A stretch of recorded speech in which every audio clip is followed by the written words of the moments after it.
Hello and welcome back to the Nasty Metal, a production channel here at YouTube, and welcome to, of course, Friday's album review. Today I will be reviewing the first full-length album from Mexican new wave or traditional heavy metal band Jet Jaguar, and the album is titled Endless Nights and it was released through Pride and Joy Music on July 17th of this year.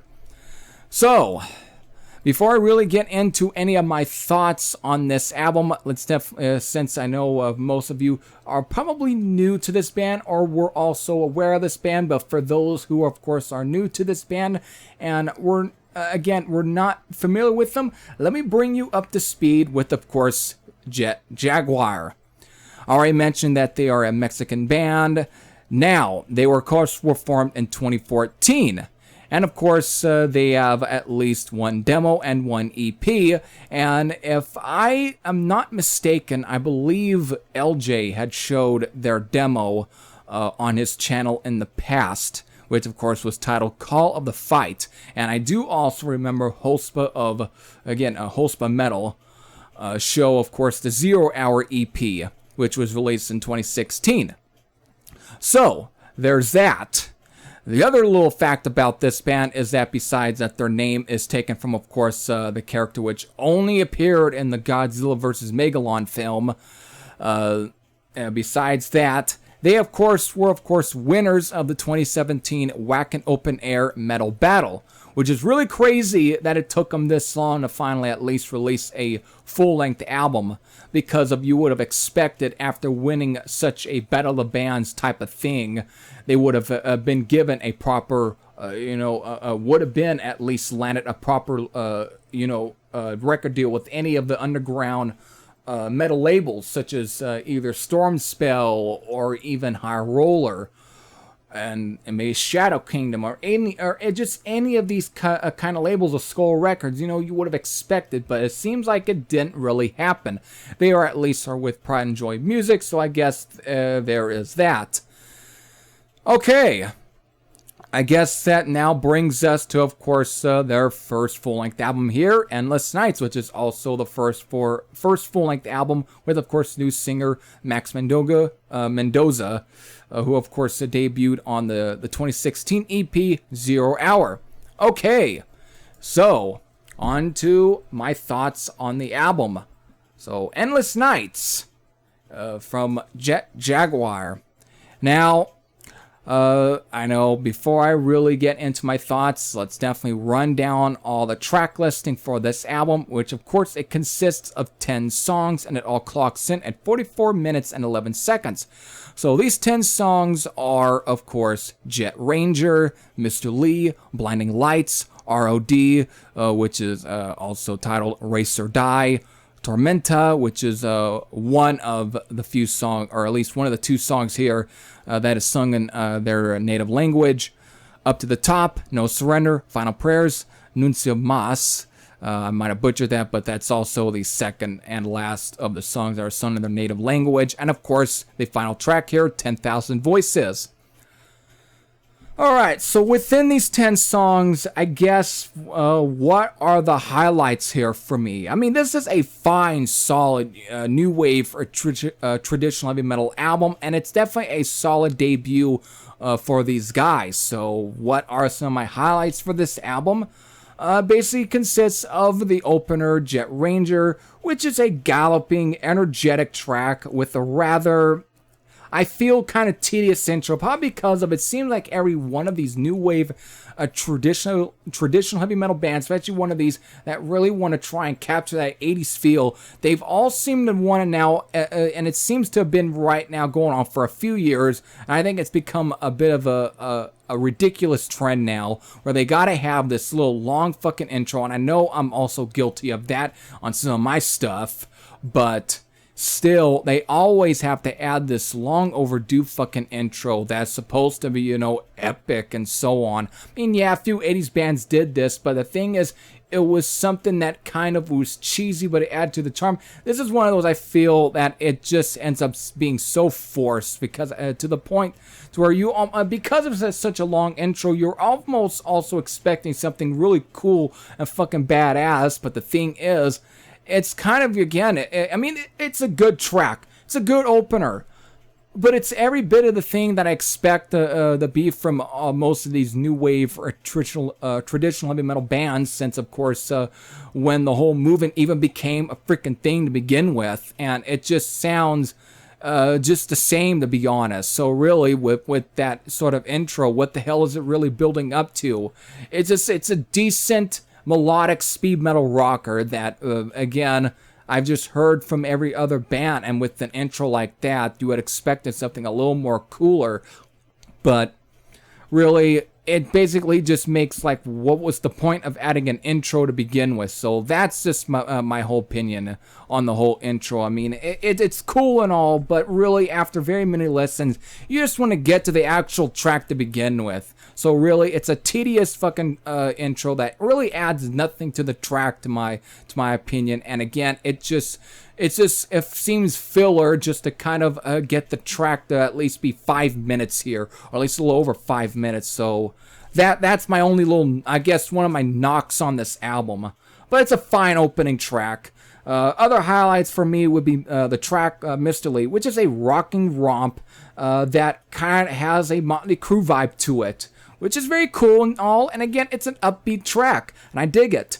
But again, I can't help but make Motley Crue comparisons, or at least any of them kind of hair metal kind of comparisons and so on. Especially, for sure, Motley Crue is the one band that comes to mind, especially when thinking of, again, Dr. Feelgood or Girls, Girls, Girls. I know that's probably a bad thing, given those are not any of Motley Crue's better, best records, but though I know a lot of mainstream magazines or in sites might differ, but you know what? I don't really reiterate what fucking mainstream sites says to begin with.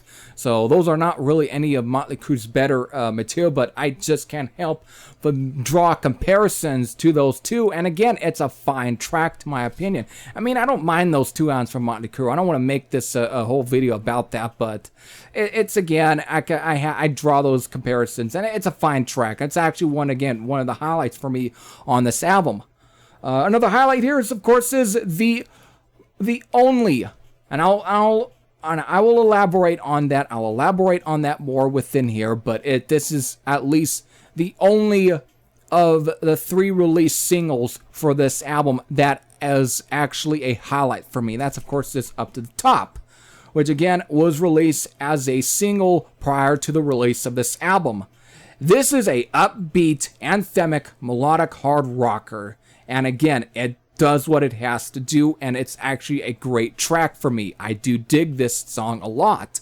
So it's why it's definitely a highlight for me, and it's a great track. It's one of the better of the singles here. So there, I digress though, but I just have to kind of get that out. So definitely a good track. So further here, No Surrender. This is a good Queensryche melodic style rocker, and the thing is, I can't help but make Queensryche comparisons with this track. I mean, Mr. Lee has some Motley Crue comparisons. This one, however, has some Queensryche comparisons, and it's all from even the beginning at a very acoustic guitar intro, which is very similar to something that you would have heard possibly on maybe Rage for Order, or even Warning. Or even at times, maybe Operation Mindcrime here and there. But it has that, and when it goes to the song, it is more so Warning era stuff from Queensryche, but it's a great fucking track. It's definitely one of my highlights on this album. So No Surrender is a great track. Final Prayers. This is the better of the two speed metal songs here on the album. And again, this is definitely a great track. It's definitely good. And like I said, it's the better of the two speed metal songs here. And again, I'll elaborate on more of that within this review here. The last of my highlights here is, of course, 10,000 Voices. The final track on the album here, and for the most part, is a galloping monster. It just has that galloping feel. It's a heavy riff. It's actually a cool track. That is peppered with some prog elements and some pseudo blast beats to throw the listener off for a loop here, again, which is definitely, I mean, it's interesting. There's some of that does it's kind of after the little almost proggy kind of middle part here, but it does kind of, again, there's a little bit of that kind of blast beat kind of stuff here, though not too much like black metal. It's probably more similar to some of the more stuff you probably kind of heard on the last Enforcer album, Zenith, though I almost feel, I mean, it's on the same par as that, but I feel maybe not as good here, but it's fine. I know that's probably one of the few good things I'll say about Zenith from Enforcer. I've already talked about that. I don't have to. I don't want to make this any more about Enforcer and so on, or Motley Crue and so on. But it's a fine, but again, it's an otherwise decent track here, and again, it's a great way to kind of end the album. It's time to get on to the stuff that I was not crazy about. Basically, my least favorite tracks here. And my least favorite is actually and I finally am going to elaborate on this. It's one of the two singles for this album. That's, of course, is Blinding Lights and ROD, Race or Die. Blinding Lights, this is, again, just like the issue I kind of have with some of the intro on here, but this time, just musically, this just sounds so forced to me. I don't know why it is. I mean, yes, this is a debut album. They're going to do everything that could be seen typical. I mean, it's always like that for a lot of or at least bands that really debut with an album. And they will definitely show a lot of, at least, some of their influences. But here, since they've already had at least a fine beginning, and again, being one of the, again, part of the new wave for traditional heavy metal movement, this is so typical of the fucking new wave or traditional heavy metal movement. Same goes, of course, for Race or Die, which is the weaker of the two speed metal songs here. Final Prayers is the best of the two, but Race or Die, I feel, is the weaker of the two because of it just sounds stock. Both these two songs just sound stock to me. They all sound like, again, I've heard these riffs done by every other freaking new wave or traditional heavy metal bands. And I mean, Blinding Lights has to have that almost 80s gang vocal style. And I'm not going to go and try and sing it here for all of you, but if you go and check it out, you kind of know what I mean. I've just heard this so many from other band, and the thing is, it's just weak. It's a weak point for this album because, again, it just doesn't add anything to any of the album to begin with. I don't get it. Every other band has to at least add these kind of commercially, or at least it has to make something that sounds so 80s, but it just sounds stock.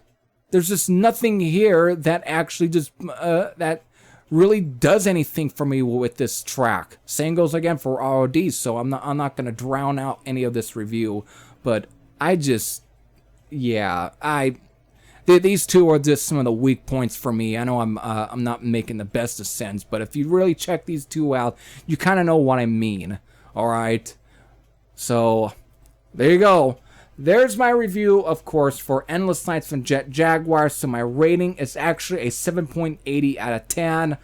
I mean, this is a solid debut album for this band, but there's just nothing here that's really extraordinary, amazing. It doesn't blow me away to begin with. I mean, it's a fine, solid album. I mean, for any of you that are just looking for a new wave or traditional metal album that at least scratches that new wave, a traditional metal sound, that itch.